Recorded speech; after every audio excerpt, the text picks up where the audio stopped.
I thought I'd just unfold a few reflections and thoughts and then see where that takes us. So as Steph was saying in the introduction, we do seem to be living in very interesting, even potentially turbulent times. And I guess I haven't studied history, so I don't really have a sense of whether these times are perhaps particularly turbulent or actually whether, in the grand scheme of things, we're still living in quite a fortunate time.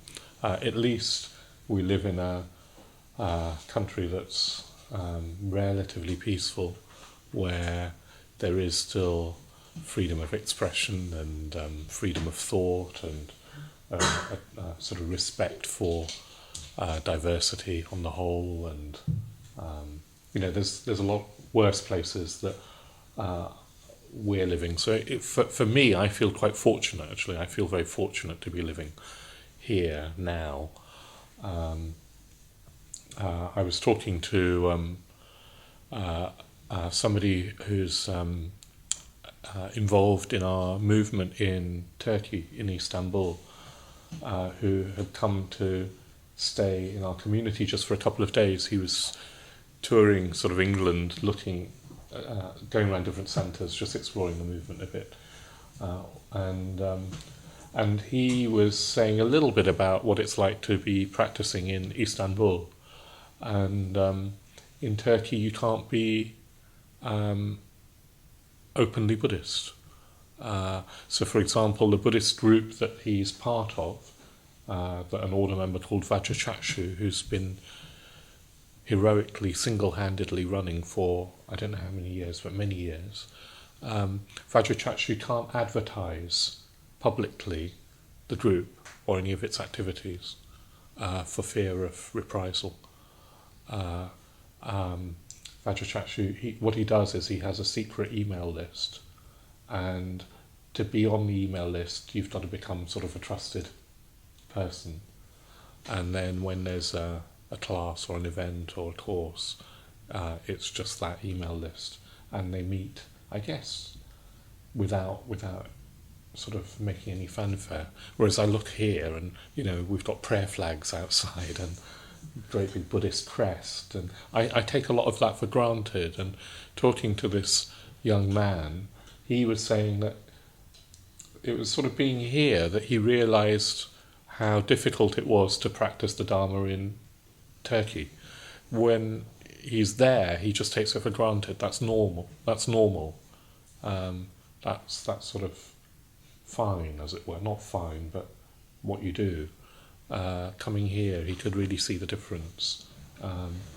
Fortunately, he comes from a family where his parents have accepted that he's not a Muslim.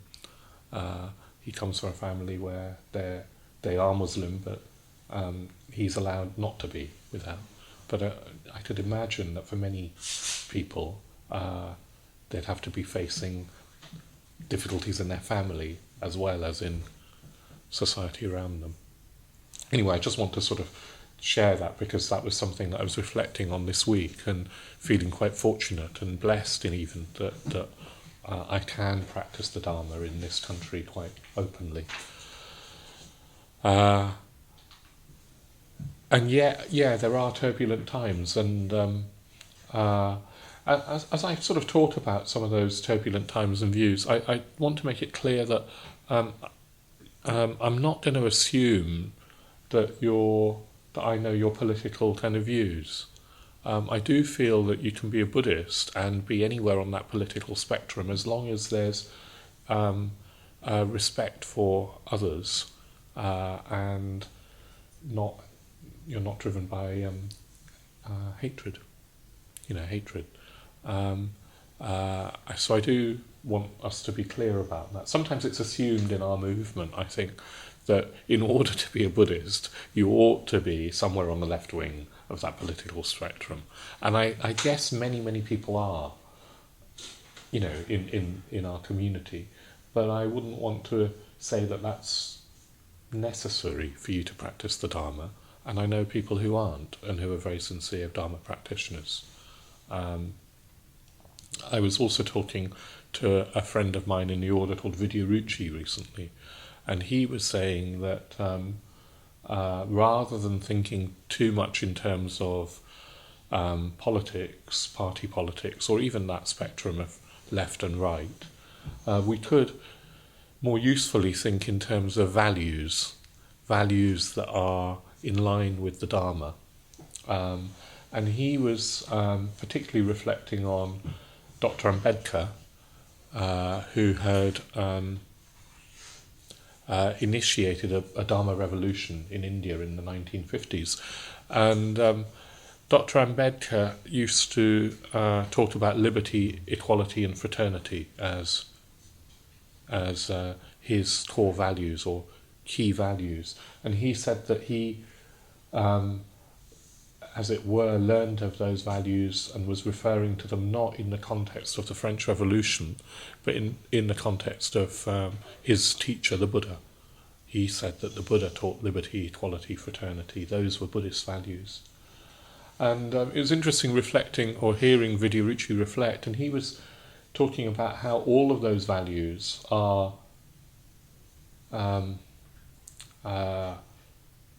really important for a healthy society, but they can be in conflict with each other, can't they? They can be in conflict with each other. So liberty, if you look at liberty in terms of freedom of expression, then that can come into conflict with fraternity, maybe, if you start speaking in a way that's hateful of another group.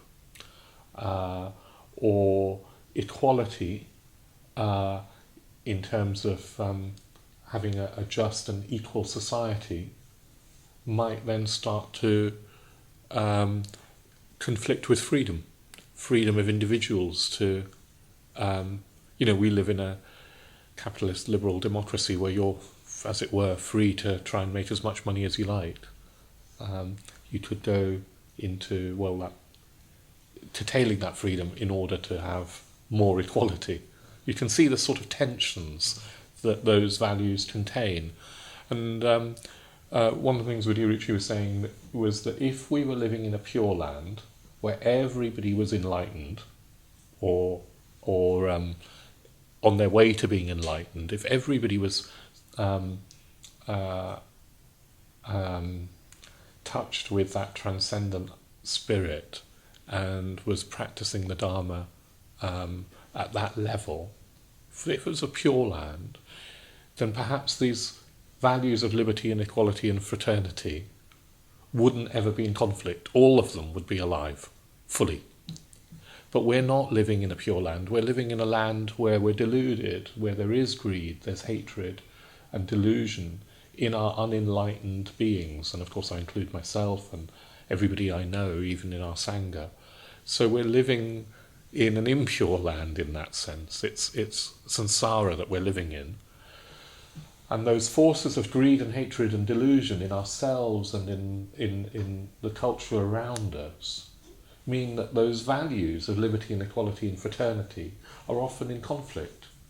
And I think depending on where you are, who you are and your political views, you might privilege one of those values more than another. Do you see what I mean? You might side with liberty at all costs, even if it leads to huge inequality and the breaking down of community. You could say liberty is the chief thing. Or you could say, no, it's much, much better to have equality and community, fraternity. But then that might mean curtailing liberty. So I think that it's quite interesting to think in terms of these values. And I think that sometimes when we talk about left-wing and right-wing, you're seeing a different kind of prioritization and even maybe a polarization about which values people hold highest and most as nearest to the ideal. So I find that an interesting way of reflecting that perhaps avoided some of the kind of polarizations. This is just a bit of a way of preamble, actually. I hadn't intended to talk about this, but I thought it was an interesting reflection. that maybe, yes, stops us getting into just a polarized party political or simplistic kind of debate. I think the other way of looking at all of this is to look at the poisons of greed and hatred and delusion and see how we can be moving towards a culture, a society where those values aren't given prominence, where instead we're trying to base our ideals and our laws and our institutions and our culture on generosity and kindness and wisdom, on wisdom and compassion. So that's another way of looking at it. How far do we fall from that ideal? So one of the things I've been talking about recently, or thinking about a bit, is as a Buddhist, I think that the Dharma has provided me with methods to work on trying to go beyond greed and hatred and delusion in my own heart and my own mind, and to hopefully be part of a solution to make some sort of positive impact on the world around us, me. And I think as Dharma practitioners, I think we really need to take that seriously, that if we do want to make a positive difference on the world around us, then we do need to be working on the greed and the hatred and the delusion in our own hearts and minds. And if we are working on the greed and hatred and delusion in our own hearts and minds, then we do need to also not just become sort of solipsistic and too narrow. We do need to then take what the fruits of that practice into the world around us, to be making a difference in the world around us. And I think that the Dharma offers us methods, particularly for working at that very, very fundamental level. It doesn't offer us necessarily political, social solutions, and the world is really, really complex. And I'm not saying that we don't need those solutions. I'm just saying that the Dharma works at a different level, at a more fundamental level, at the level of those deep, deep-seated values. And then out of working at that level, we can help find solutions, if solutions is the right word, which I'm not sure it is. We can help at least contribute to a more a healthy society, a fairer, juster, kinder world. So then if we're going to be working in that way, if we're going to try and put the Dharma at the heart of this sort of project, if we're going to try and put Dharmic values at the heart of this project, I think we need to look at what values support and what values undermine the Dharma. Where do we find supportive values, and what undermines the Dharma? Yeah? And particularly looking at that in our sort of current culture around us. So I was reflecting and came up with sort of 3 potentially undermining notions, ideas that I see as fairly current. And I thought I'd talk a little bit about those undermining sort of antithetical values or antithetical ideas, those anti-values, first of all. And the first of these is perhaps a bit tricky to talk about. When I gave a recent talk, I talked about it as democratization. But what I don't mean when I talk about that is that I'm anti-democracy. I don't mean that. I feel very grateful for the sort of liberal Western democracy that we're living in, although I do think that's under threat, and we do need to sort of try and really preserve it. And of course we know that it's not perfect either.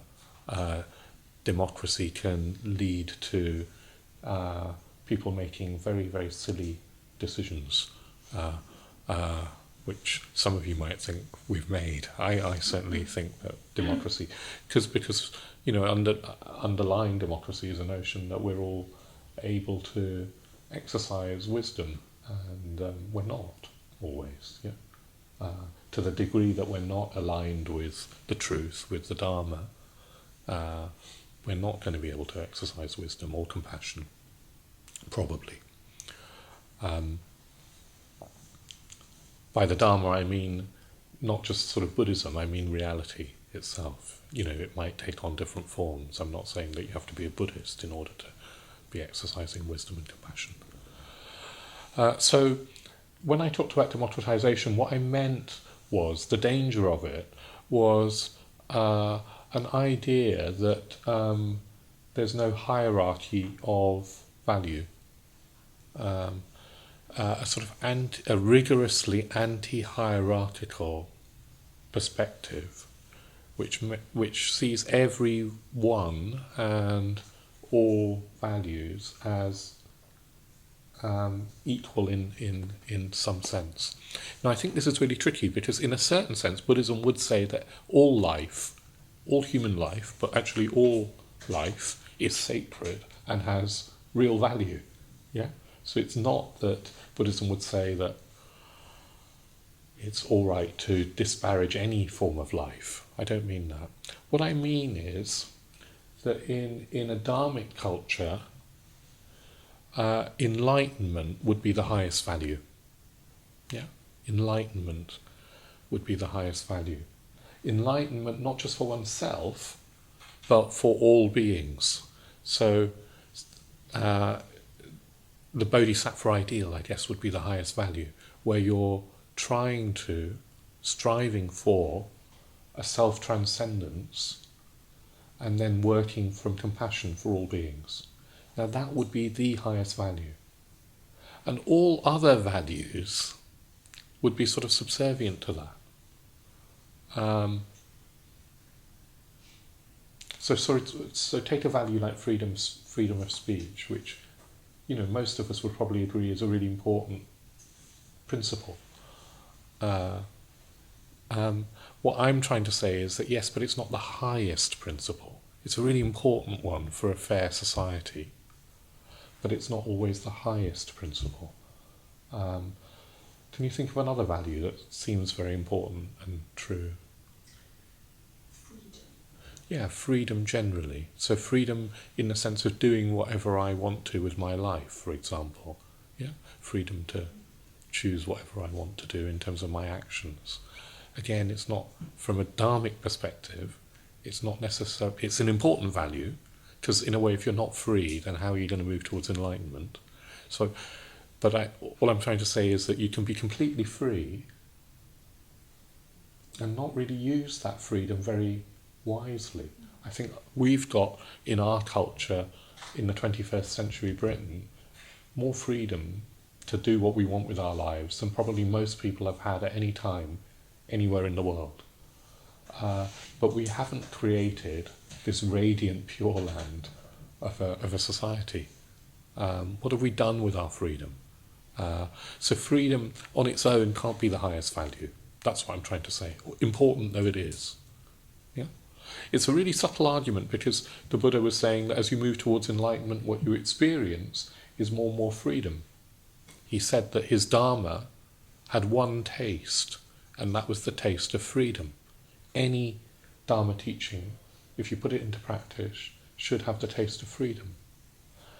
But freedom in that Dharmic sense is not necessarily freedom to go and do what I like. It's freedom from the forces of greed and hatred and delusion.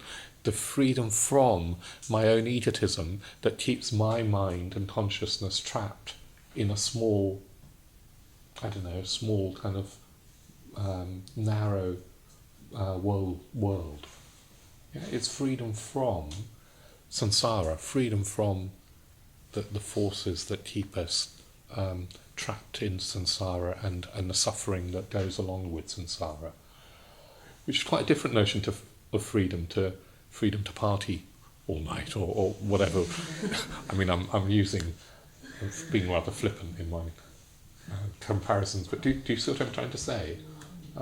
Whereas our notion of freedom in the West can be more and more hedonism, or more and more pleasure, more and more comfort, more and more material wealth, as if that is the ultimate freedom.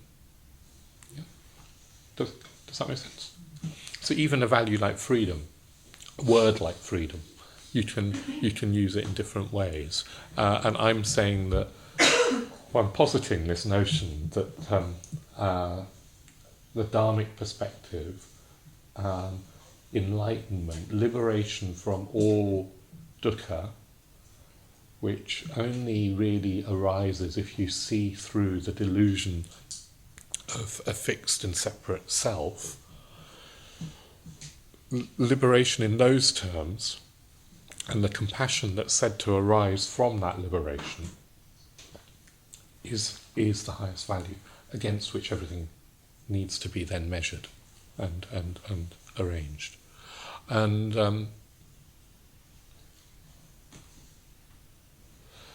the other, in when you come, if you accept that, and then you sort of look at a Buddhist order and Buddhist movement like ours, I think then you have to look a bit more carefully at, do I have a sense of that vertical dimension towards the Buddha? Do I, I was asking us to sit in the presence of the Buddha. Do I really look up to the Buddha? Do I feel a sense of reverence towards the Buddha? Do I feel that the Buddha is my teacher? That his teachings are true? Is there a receptivity to the Buddha? The Buddha as perhaps as a historical figure, but also when I talk about the Buddha, I'm talking about the principle of enlightenment in an embodied form. Is there that receptivity? And then if there is there a receptivity to people that I think embody greater wisdom and compassion than myself in the Sangha? Because I think that it's relatively easy, although not always that easy, to look up to the Buddha. It is relatively easy. I mean, the Buddha's fairly uncontroversial. He's, as a historical figure, he's dead. He's not going to argue with you. As a sort of, as a man, he's not there. So it's relatively easy to say, I reverence the Buddha, which is what we say in the threefold puja. We reverence the Buddha, the perfectly enlightened one, the shower of the way. But then what about real human beings? Can we acknowledge that some people are more developed than others in the quest for enlightenment? Yeah, and I think that becomes more problematic. It becomes more problematic. And I think we live in a culture, a society that's quite rigorously skeptical about anybody being more developed than anybody else. Yeah? And I think there's a good reason for that. We're quite anti-hierarchical for good reason, because hierarchies can be used to oppress. They can become power hierarchies that then are used to oppress. So we're very, very wary of the oppressions of power. And therefore, I think what we can do is see any hierarchy as evil, wrong, dangerous, whatever you want to say. Yeah. But as Buddhists, we've got a challenge, because if we do believe that enlightenment is possible, if it is possible, if the Dharma leads to enlightenment, then there are steps along the way. I suspect that if you've been practicing for any length of time, you probably feel that you've grown. You've grown in awareness and hopefully in kindness and in ethical behaviour. So there you go, just in your own heart and mind, there's progress towards this enlightened state. Yeah. So what I then feel is that it becomes sort of undeniable that then some people will have progressed further than others. Yeah. So I think we've got to be at least open to that. For me, it's been a real boon in our order to meet people who I think are more developed than I am, who are definitely, in my view, more aware, more kind, more ethical, more aligned with the truth than I am. And it's only through association with those people that I think I've made real progress. When I was a young man, a teenager, I was interested in the Dharma, but I didn't actually make any progress. I did read a few things, but I didn't make any progress. I needed real people around me who I could learn from. The difficulty is that all those people around me, and I include Bhante Sangharachita, who's come in for quite a bit of criticism, in the past and currently in our order and movement, including him, we're not perfect, we're not enlightened, we're not Buddhas. So then what you've got is that you've got people that I look up to, I've got people that I look up to that I think are definitely more dharmically developed than I am, and yet they're not perfect. So I can't completely surrender my critical faculty to them. That would be foolish. I can't assume that they're always right. That would be foolish. And yet I'm trying to learn from them, and that means opening up to the possibility that they may know more than I do, that their perspective may have more wisdom in it than mine, that they may have experienced states of consciousness that are more expansive than mine, and from those states they have a bigger perspective than I can normally reach. So do you see how subtle and tricky that is? Yeah. Again, really easy to fall into polarization, really easy to say somebody is more developed than me and I'll surrender my own responsibility, life responsibility and will to them because they're obviously more experienced than me, and that way lies disaster. And then it's really easy to say, no, I'm going to completely not trust anybody to be more developed than me because they're not perfect, and therefore I'm just going to find my own way in the Dharma, in life generally. I'm not going to open up to learning from anybody else, apart from maybe the Buddha. And the Buddha, it might exist in your imagination, and then you've got the texts. If you can do that, then maybe that's fine. The Buddha certainly did it, didn't he? Maybe that's fine, but I've not met anybody who can do it just on their own. I've not met anybody. I think what can happen is that you just don't make progress, and one becomes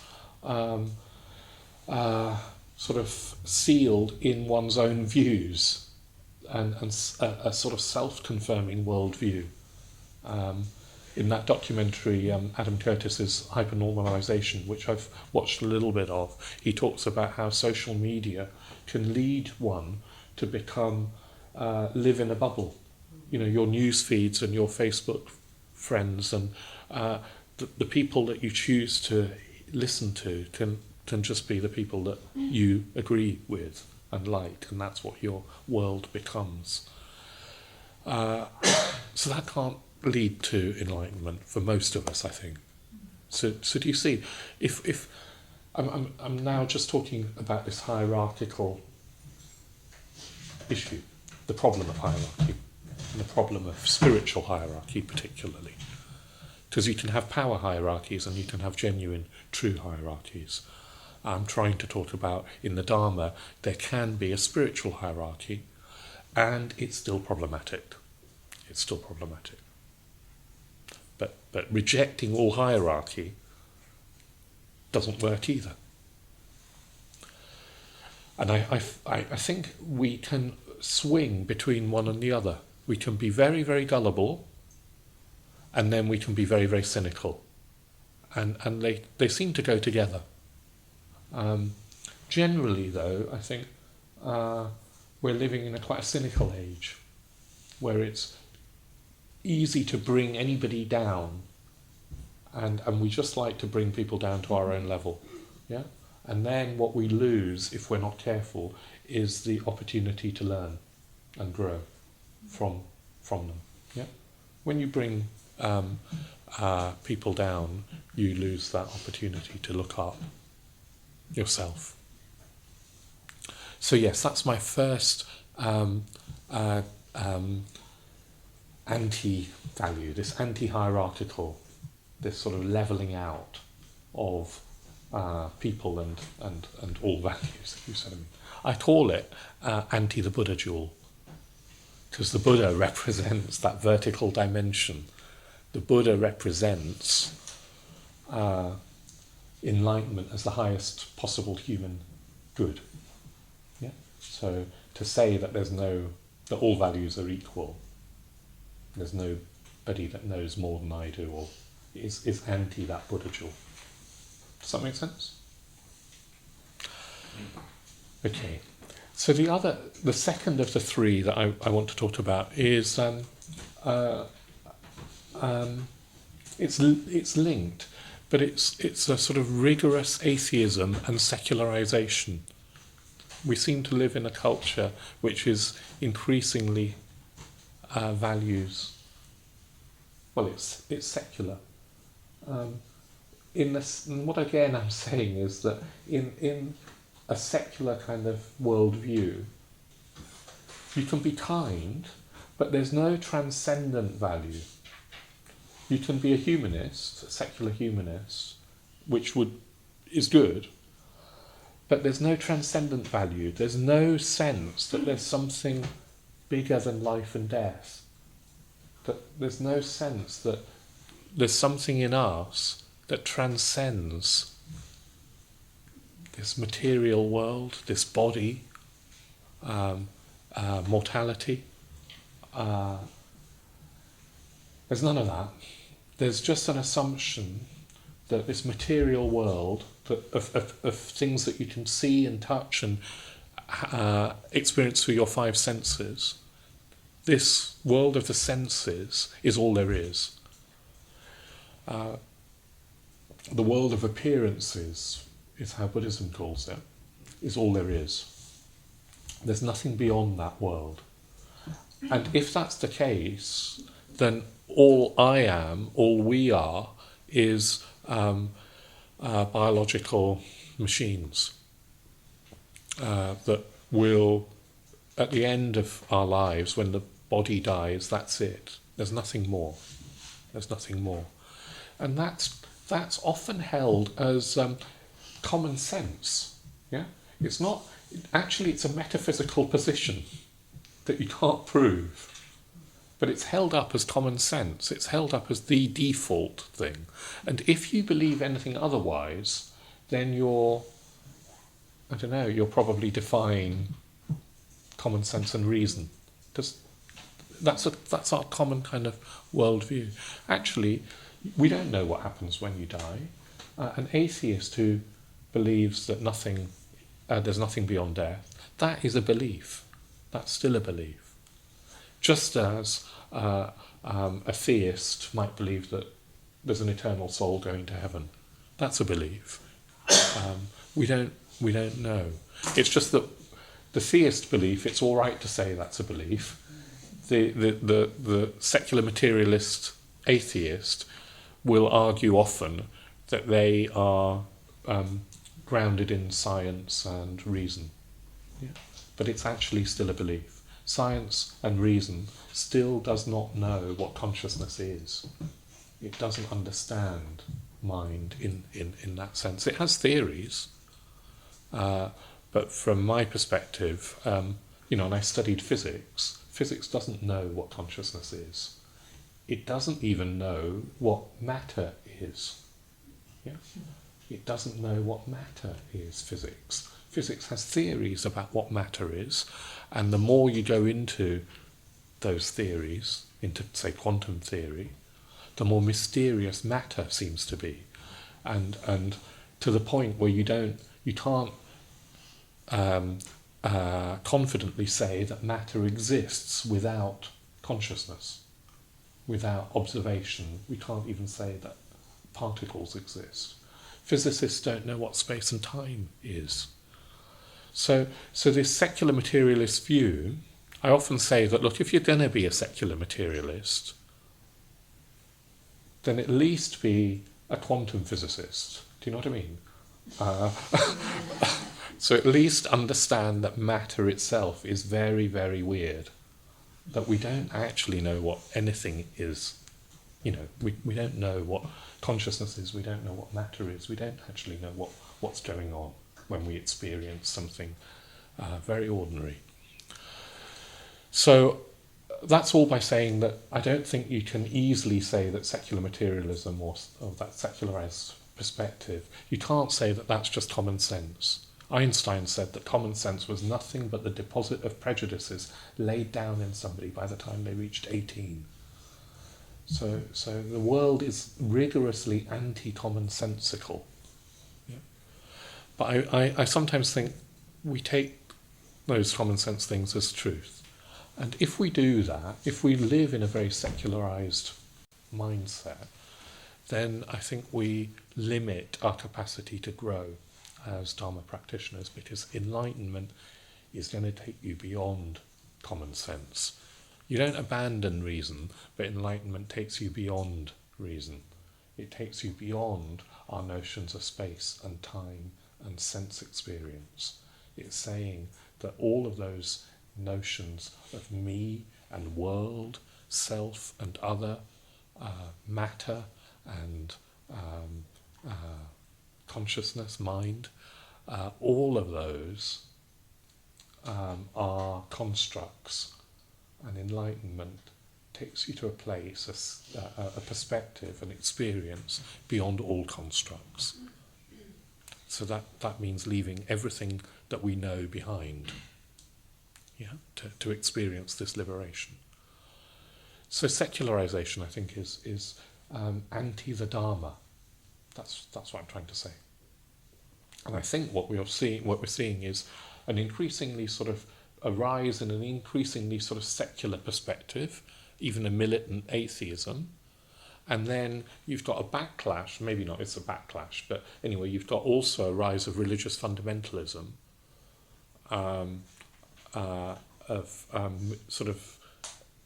religious fundamentalism that's vociferous and hateful. Neither of those is the Dharma. Neither of those can be the Dharma. But I guess for us as Dharma practitioners, we're less likely to become militant fundamentalist Buddhists. Where Buddhism doesn't lend itself very much to that. Myanmar. Yeah, no, I'm not saying it can't be twisted, but it doesn't lend itself to that, not if you really understand Buddhism. I think theism can more be twisted in that way. But yeah, Myanmar, exactly, and Sri Lanka, actually, Yeah.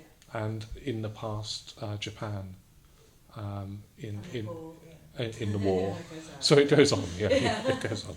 So Buddhism's not innocent, no, indeed. And personally, particularly when I hear about current situations like historical, I know that there were atrocities in Japan by Buddhists. But Myanmar, it's happening now. And I find it painful and shaming that can be done by people who call themselves Buddhists. I really do think we should be speaking out. Bhante Sangharakshita in the college, no, it wasn't the college, but Bhante Sangharakshita some years ago issued a statement against the atrocities against the Muslim population in Myanmar. And a few weeks ago, few months ago maybe, we had a phone call, an anonymous, this is all an aside, because you mentioned Myanmar. We had an anonymous phone call on reception from a Muslim saying that they were going to come and demonstrate outside the LBC, protesting against the oppression of the Muslims in Myanmar. And I was quite looking forward to them coming, actually, because I wanted to hand out this statement. I wanted to make them welcome. We'd sort of decided to offer them tea and biscuits and even invite them in if they wanted to talk. Because I agree with the injustice of this and the cruelty of this. I think they got the wrong Buddhist movement. Apparently we think anyway that they got the wrong Buddhist movement. There's another Buddhist movement somewhere in London, I won't go into which one, that has made some anti-Islamic statements, and it's quite sort of vociferous. And on their website they also refer to themselves as the London Buddhist Centre. Anyway, they got the wrong London Buddhist Centre, I think. That's what we think. But it was a bit of a shame, because it would have been an opportunity for dialogue around issues like Myanmar with Muslims for whom it's really important. Well, it's important for all of us, but you know what I mean? It's more painful, probably. Anyway, secularization, nor militant fundamentalism is the Dharma. And for us, at least in Triratna, I've not seen anybody go militant fundamentalist, but I have seen quite a few people who don't believe in anything beyond death. So that's quite interesting.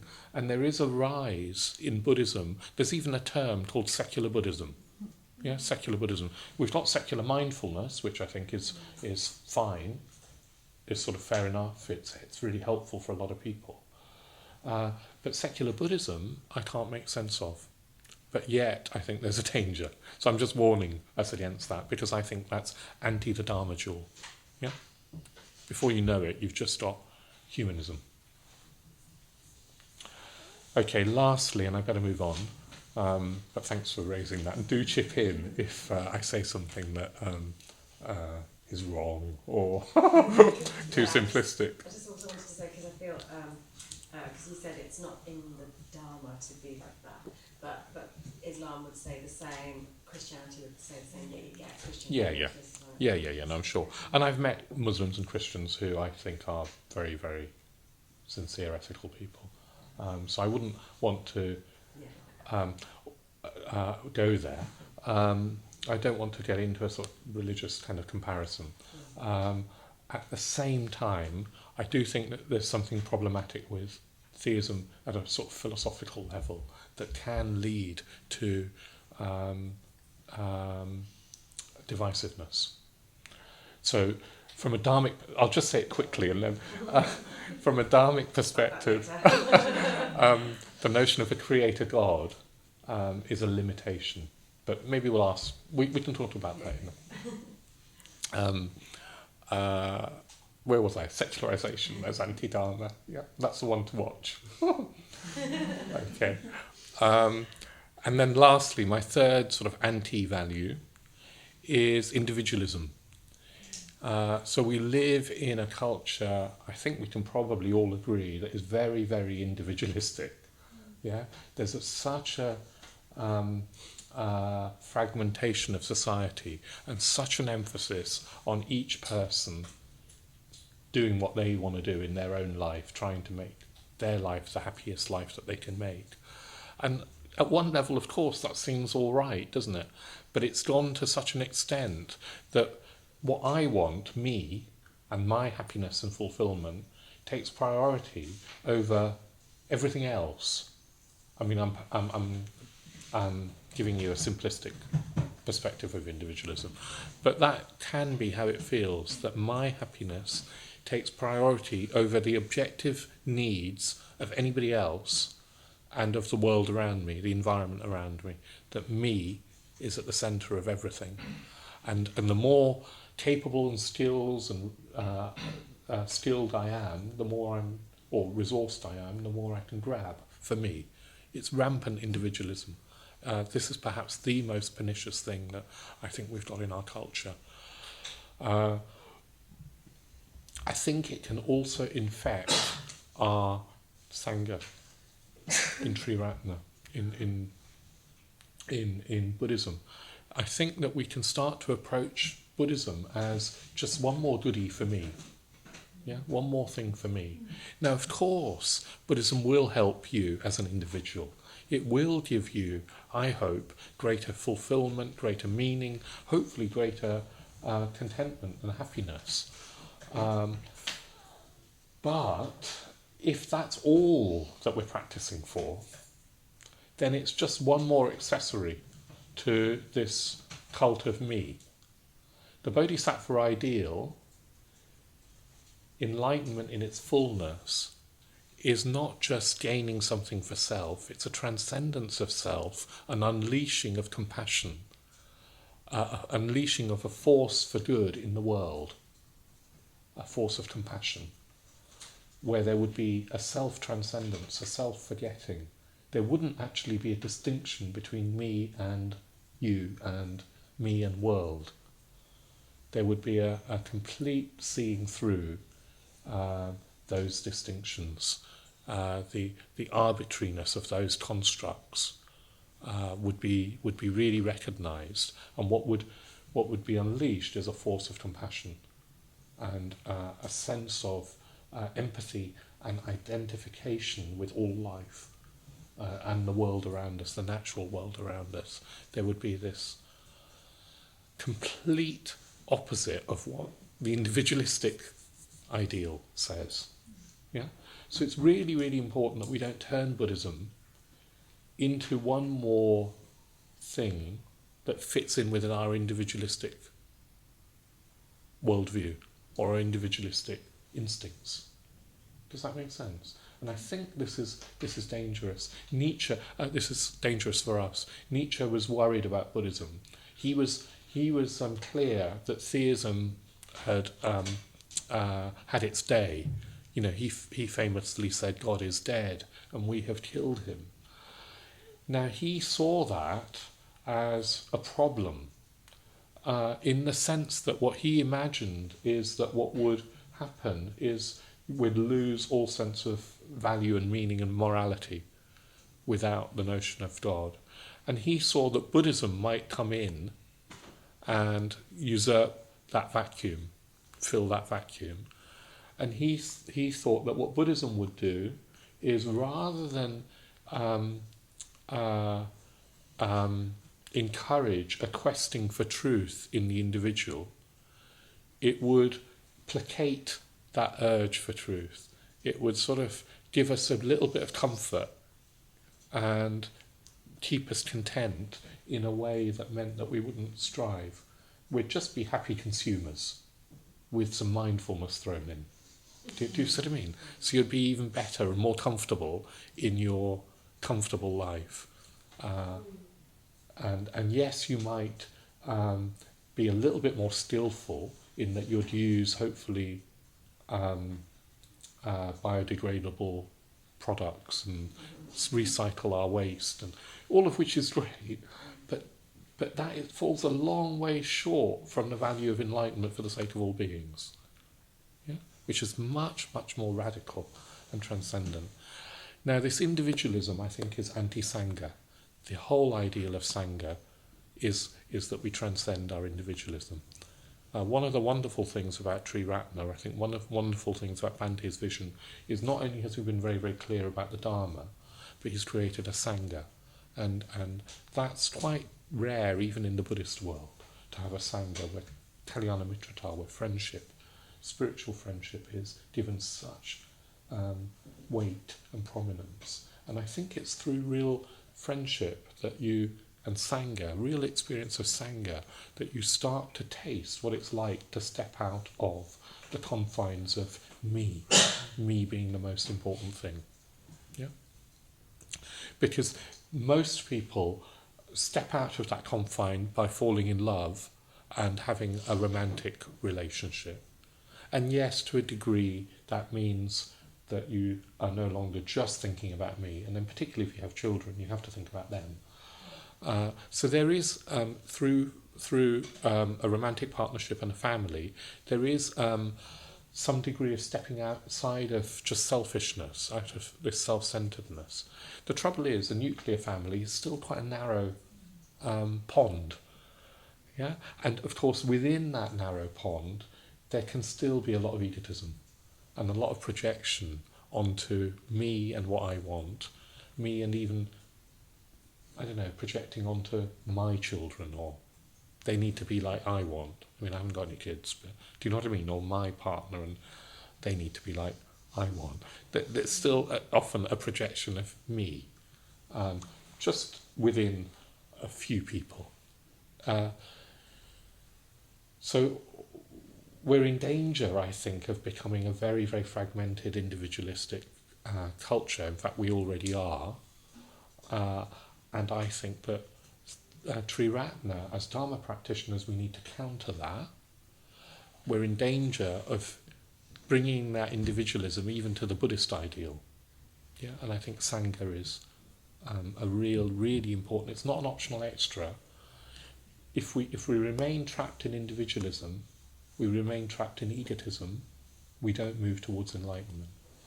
So Sangha isn't an optional extra, it's what it looks like to move beyond self. So I'm going to start wrapping up. So maybe just to recap. So I've been talking about, in a way, we do live in a very privileged culture and privileged society, and not to overlook that. I think we're blessed in many, many ways. I feel blessed.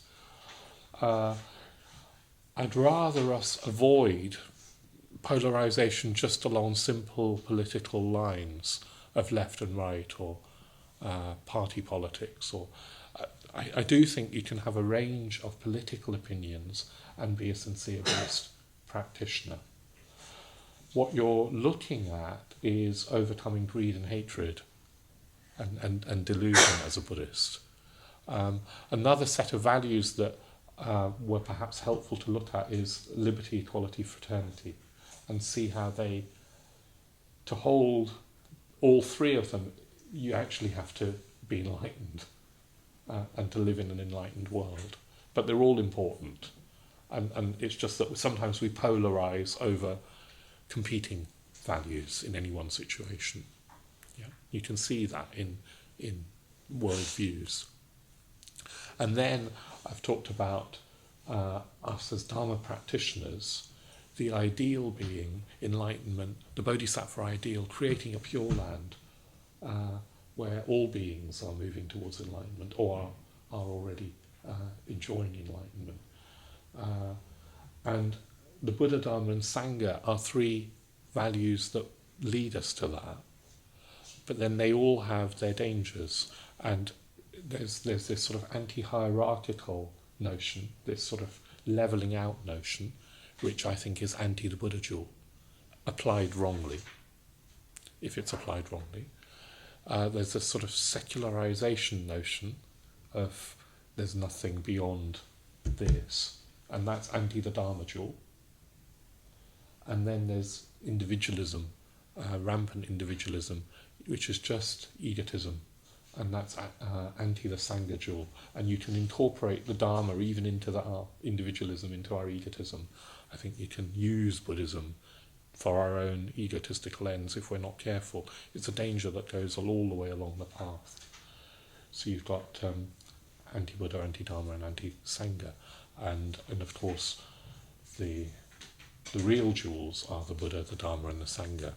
And I think that even though Triratna is made up of flawed, unenlightened individuals, I think even though Bhante is a flawed, unenlightened individual, I think that we've got enough in our teachings, in Bhante's teachings, and in our culture, in our Sangha, enough of those true values of the Buddha, the Dharma and the Sangha, enough of those to be effective in our path towards enlightenment. And I think that is to be treading that path and to be helping others tread that path, to do it collectively, and then to be attempting to become more of a force for good in the world. that feels to me the most important thing we can do in our lives. It's probably always been the most important thing in our that one can do with one's life, but I think the world really needs it more than ever, perhaps. So, yes, I'll leave it there, but thank you very much for listening.